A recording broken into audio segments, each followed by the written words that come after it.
Okay, good afternoon everyone. Thanks for joining today's press conference. We will be doing our usual broadcast section, followed by the daily newspapers after. And just a word warning that we are also, tomorrow night after the Tottenham game, going to preview the Sheffield United game Sunday. So that's tomorrow night. We will preview the Sheffield United game Sunday, and there'll be no press conference on Friday. We're going to start today's with Carve at Sky Sports News. Carve, over to you. Thomas, first of all, tomorrow obviously is Spurs versus Chelsea, but it's also Thomas Tuchel versus Jose Mourinho. How much of a role model was Jose Mourinho for your generation of coaches? And do you think the game tomorrow will be a clash of football philosophies? I'm not so sure. First of all, I strongly believe that Chelsea, it's Tottenham against Chelsea and not me against Jose. I'm very happy to compete with a strong team against his side. I'm very happy to arrive with a squad with our quality, with our mentality, and with the atmosphere that we are in right now. This is the most important. Was he a role model? Honestly, when I started my career, he was so far away, like the moon from the earth. Could not be a role model at all. When I was happy in the academy. When I was at the academy, I was promoted to first league football, and from there on, I just enjoyed every day, and I was focused every day. So is it?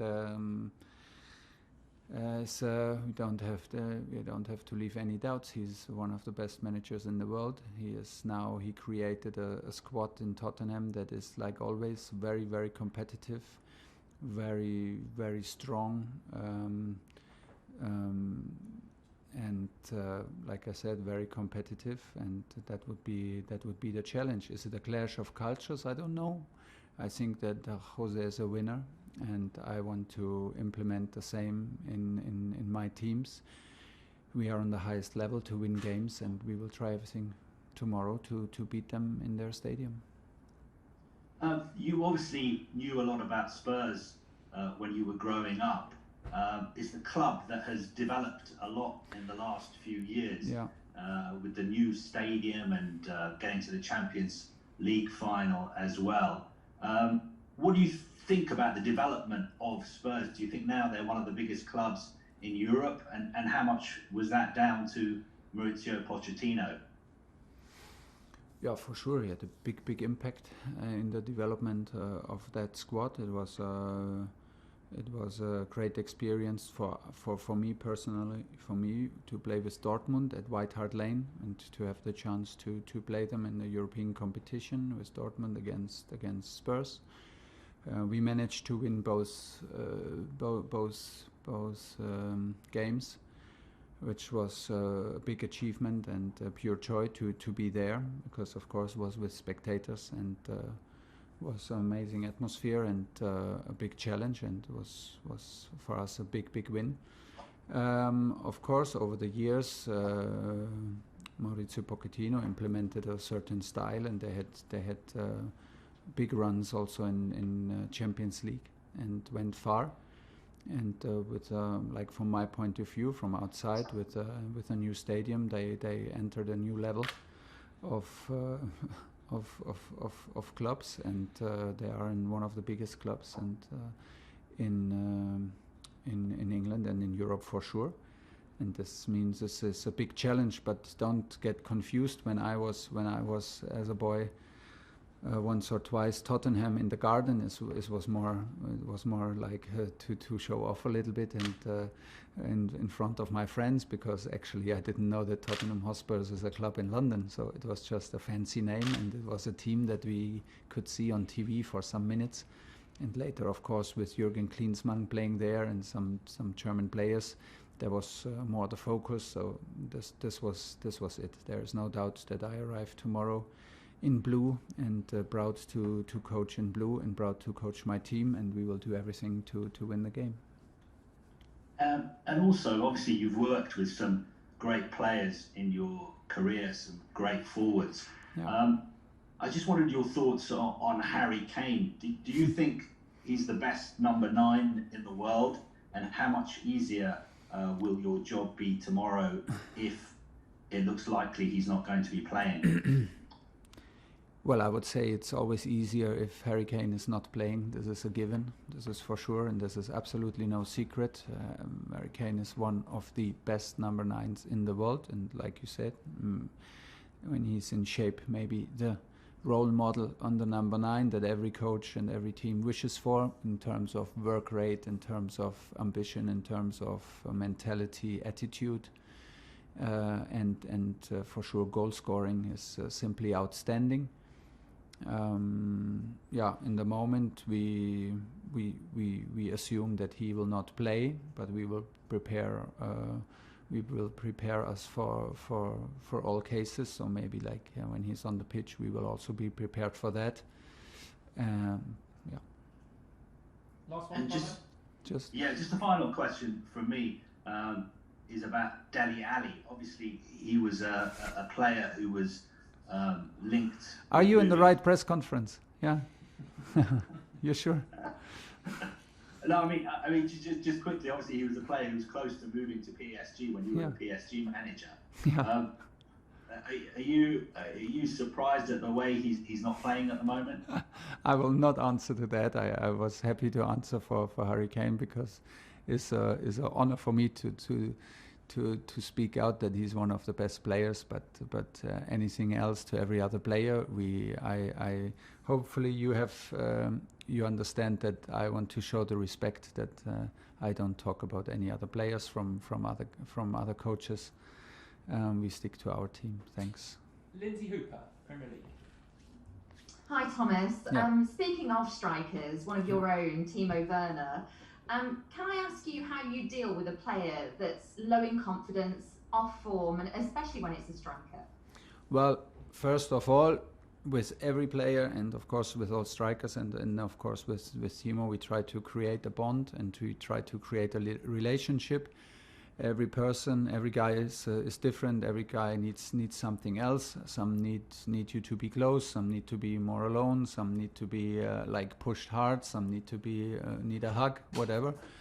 And so we find out what suits him to feel comfortable, to open up, and then to feel comfortable again on the pitch is our responsibility to also create moments and situations where he can bring out his best. That means to attack the space behind the back of the last line of defense of the opponents, to use his speed, and for that we try to create moments and situations with the whole team and of course with the offensive guys to use his strengths. And this is what we do with what we try to do and try hard to do with every player.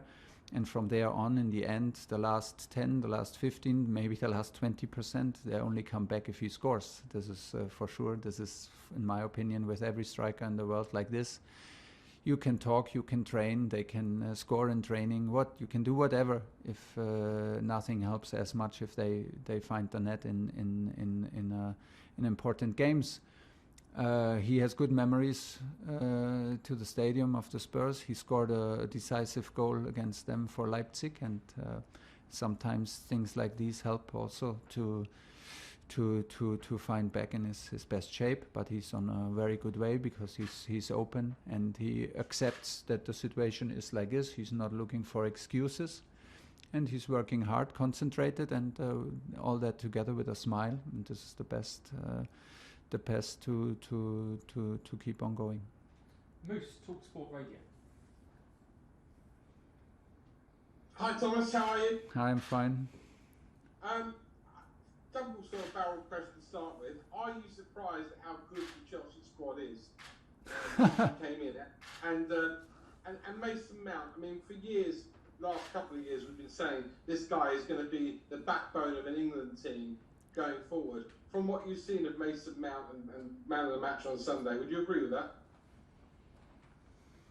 I absolutely agree with the potential that I see and that you mentioned with Mason. What I saw from outside and what is proven now from the inside, that the guy is 100% all the time, even more, that he cares a lot about Chelsea, that he cares about his teammates, and that he is leaving his heart out there on the pitch. So if you train with Mason, if you play with Mason, it's one thing you can be sure of, absolutely, is that he gives his 100% on this day, in this minute.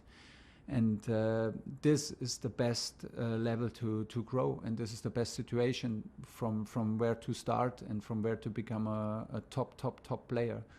He has everything what is needed to reach higher and higher levels. I don't know where his limits are, but right now we will push him and support him. And like I said, the most important is that it comes from inside of him. And what makes me very happy is that he's a nice guy. He's a totally open guy, and a very positive aura, a very positive energy in the dressing room and outside on the pitch, and it's a real pleasure, like, to work with the whole team and to work also with Mason. And maybe this answers your first question. I'm not surprised, but I'm absolutely delighted to see how we train, how we behave, and what quality is in the squad on all positions. How flexible we can play every position. We have 2 or 3 guys who can play the position on a very high level, and I'm very absolutely pleased with the behavior and the atmosphere. This is right now the atmosphere that we have to be focused on, and we have to keep on going, because this is exactly how it should be to grow also as a team. It's good. One more, please, Moose. Yeah, my follow-up, or my last one was going to be last week. I did some research and I found out you liked Spurs when you were a kid back in Germany. We talked about that.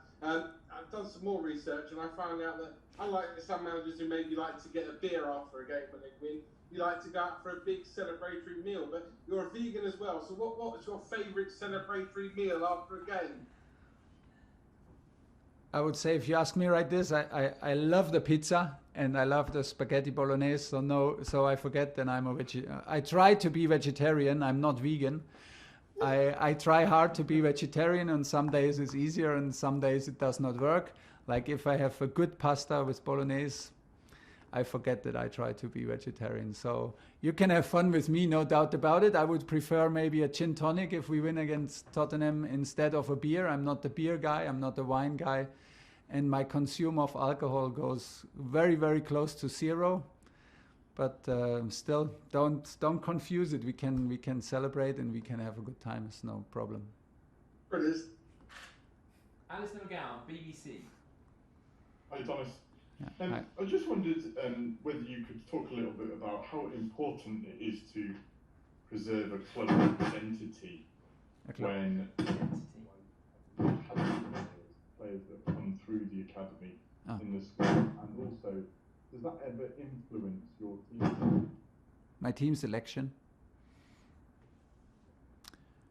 Well, as we know, we are all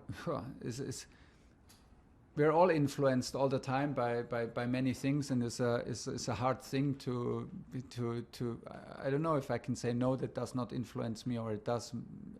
Maybe it does, but I always try to be as objective as possible. In my point of view, I'm doubting my decisions all the time. I'm doubting and I'm asking myself and my decisions all the time if they are reasonable, if they are consequent, if they are understandable also for the players, in terms that we have a reliable relationship with everybody. I didn't understand your question very, very well, but I thought it's about the identity and the academy, and if this is important. For me, it's a crucial point, and for me, I'm absolutely pleased about the quality of the academy. I had a look here from the balcony already to an in-house match. I could not go over because we have different zones, of course, that we have to respect. But I saw from the balcony, and I watched the in-house match of the 18-year-olds, which was on a high level. And the guys we have here, they are like, it's a pleasure to work with them, because they have first of all, they have the quality, but they have also the physical ability to play Premier League. I know how hard it is, like, to play for Chelsea and compete for titles, but this is the challenge, and I'm very, very pleased that all the Chelsea boys who are in the squad right now, they're absolutely aware of, and that they take this challenge that is so hard, because it does something to you. It does something to your character, and it does something to your approach to games and trainings.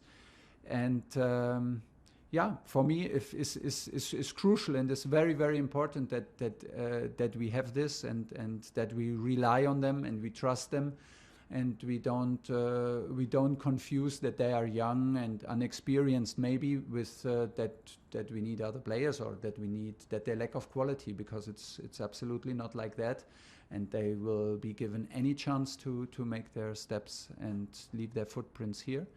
But in the end, we also have to accept that it's about quality, and it's about delivering in the moment when you need to deliver.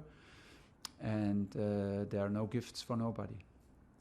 And can I ask one more question? Am I right thinking this is the first time that you've faced Jose Mourinho? And do you think that maybe some criticism of his style, maybe being a bit passive, is unfair? I think it's very clear what he stands for. He builds competitive teams. He builds strong teams. He has now built a Tottenham squad with characters like Sissoko, Højbjerg, and that support the defense. They are like super competitive, defensive, disciplined, hard-working guys. They have up front normally with Harry Kane, Son, Bergwijn, Lamela, Bale. They have outstanding quality and speed.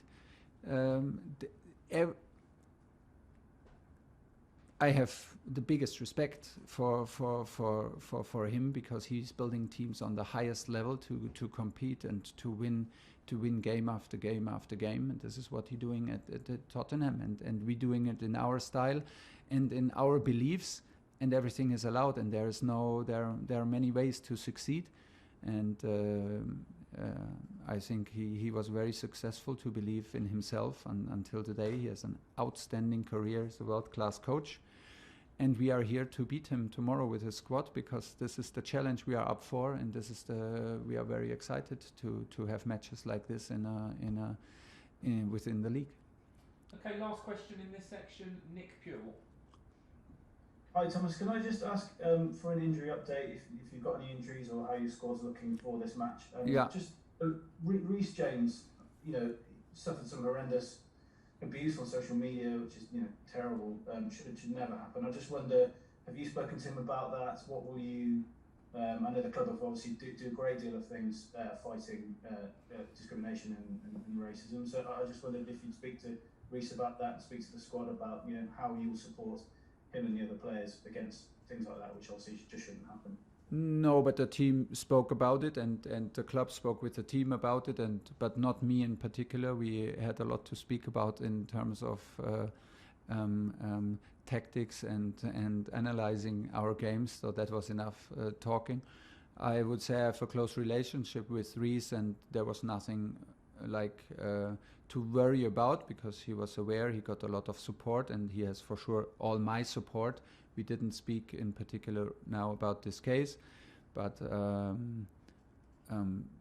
you can be totally assured that I'm 1000% on his side and at his side, but I had the feeling that it was a good distraction also for him to be out on the pitch and to talk about football, and to see the support of the club and his teammates. There was, and of course of his coach. There's simply no doubt about it. And the injury situation, we have two little issues today on the training pitch.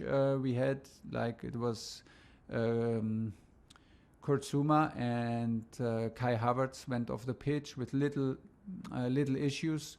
So they are checking now, they are doing images right now, and it's questionable if they are in the squad for tomorrow. Everybody else is available. Okay, that's the end of the broadcast section. We're now going to